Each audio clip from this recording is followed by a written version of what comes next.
कमीनी, साफ सुथरा बात बता कि तू पति के संग रहेगी या देवर के साथ? हम देवर साथ चला है। देखो लड़की सुनो, ये बात बड़ी गंदी है। अरे प्रधान जी ये बहुत बड़ी रंडी है। जरा जुबान को संभाल करके बोल बेटा।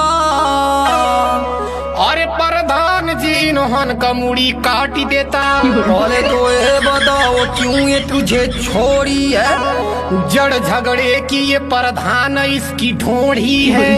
क्या ये ढोढ़ी दिखा के देवर को फंसाई है? हाँ प्रधान ये औरत नहीं हर जाई है। अच्छा ये बता कि तू पत्नी की सेवा करता था?